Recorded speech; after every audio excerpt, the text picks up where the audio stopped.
జై శ్రీమన్నారాయణ. అందరికీ నమస్కారం అండి. అన్ని దోషాలను తొలగించేటటువంటి అద్భుతమైన కొన్ని అలవాట్లను మనం ఇప్పుడు తెలుసుకుందాం. అందరికీ నమస్కారం. మన సనాతన ధర్మం కేవలం పూజలు వ్రతాలకు మాత్రమే పరిమితం కాదండి. మన జీవితంలో మనం చేసే చిన్న చిన్న పనులు మన కర్మ ఫలాలను ఎలా తొలగిస్తాయి, ఎలా మారుస్తాయి శాస్త్రాలు వివరించాయి. జాతకంలో గ్రహ దోషాలు కానీ, లేకపోతే ఇంట్లో అశాంతి ఉన్నా, ఆర్థిక ఇబ్బందులు వేధిస్తున్నా మనం పాటించే కొన్ని అలవాట్లు వాటన్నింటినీ కూడా తొలగించేటటువంటి శక్తి ఉంటుంది. ఈరోజు ఈ వీడియోలో ఏ జీవికి ఆహారం పెడితే ఎలాంటి ఫలితం కలుగుతుంది అని తెలుసుకుందాము. పేదలకు అన్నదానం. అన్నపూర్ణేశ్వరి మరియు శివుని అనుగ్రహం అయితే మెండుగా లభిస్తుంది. అన్నదానం మహాదానం.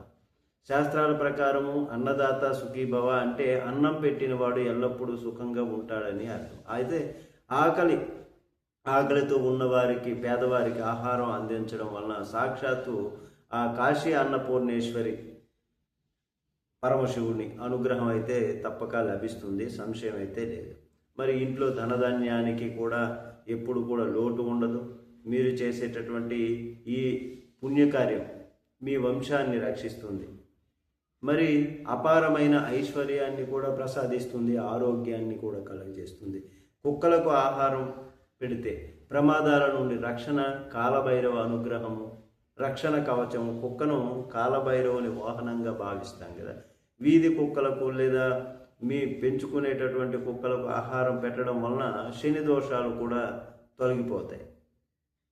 దీనికి ఫలితం ఏమిటి? ముఖ్యంగా ప్రయాణాల్లో జరిగే ప్రమాదాల నుంచి అయితే రక్షించడం, ఆకస్మిక భయాలు, శత్రు బాధలు తొలగిపోవటం, జీవితంలో రక్షణ అయితే లభిస్తుంది, ఆనందం కలుగుతుంది. మరి చేపలకు ఆహారం పెడితే గృహశాంతి. చేపలకు గింజలు, కుటుంబ సౌఖ్యం కలుగుతుంది. చేపలు విష్ణుమూర్తి యొక్క అవతారం అంట, మత్స్య అవతారానికి ప్రతీక. చెరువులో లేదా నదిలో ఉన్నటువంటి చేపలకు నూకలు లేదా చిన్న చిన్న ఆహారపు ఉండలను వేయడం చాలా మంచిదండి. దీనికి ఎటువంటి ఫలితం కలుగుతుందంటే ఇంట్లో అనవసరపు గొడవలు, మనస్పర్ధలు తగ్గి కుటుంబ సభ్యుల మధ్య సఖ్యత అయితే పెరుగుతుంది. గృహంలో నెగిటివ్ ఎనర్జీ తొలగిపోతుంది, ప్రశాంతత నెలకొంటుంది. ఇంకా పక్షులకి ఇంకా మూగజీవులకి కూడా ఆహారం పెడితే దానివలన ఆర్థిక ఇబ్బందులు నుంచి విముక్తి లభిస్తుంది, రుణ విముక్తి, ఆర్థిక అభివృద్ధి. పక్షులకు గింజలు వేయడము, జంతువులకు ఈ గ్రాసం అందించడం వలన మనపైన ఉన్న కర్మభారాలు తగ్గుతాయి, దుఃఖ బాధలు తొలగుతాయి.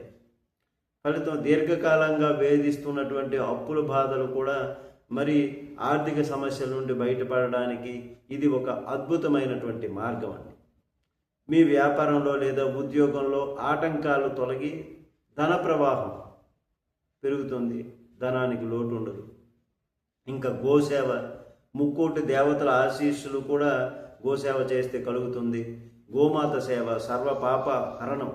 సనాతన ధర్మంలో ఆవును కేవలం జంతువుగా కాకుండా గోమాతగా పూజిస్తాం కదా, ఇది అందరికీ తెలిసిందే.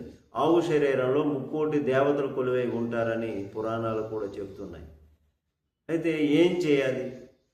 ప్రతిరోజు కూడా వీలైతే లేదా శుక్రవారం రోజున గోమాతకు పచ్చగడ్డి, అరటి పండ్లు లేదా నానబెట్టినటువంటి తవుడు తినిపించడం.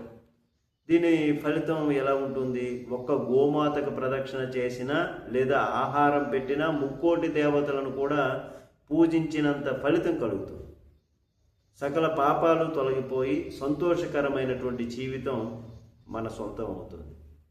ఇటువంటి సందేహం కూడా లేదు. చూశారుగా, మన చుట్టూ ఉన్న ప్రాణాల పట్ల దయ కలిగి ఉండటం అనేది కేవలము మానవత్వమే కాదండి, అది ఒక గొప్ప ఆధ్యాత్మిక సాధన కూడా. ఈ అలవాట్లను మన జీవితంలో భాగంగా చేసుకుంటే ఆ దైవ అనుగ్రహాన్ని పొందొచ్చు.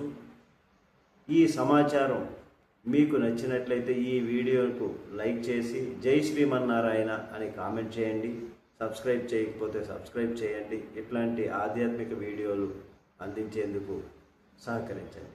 జై శ్రీమన్నారాయణ.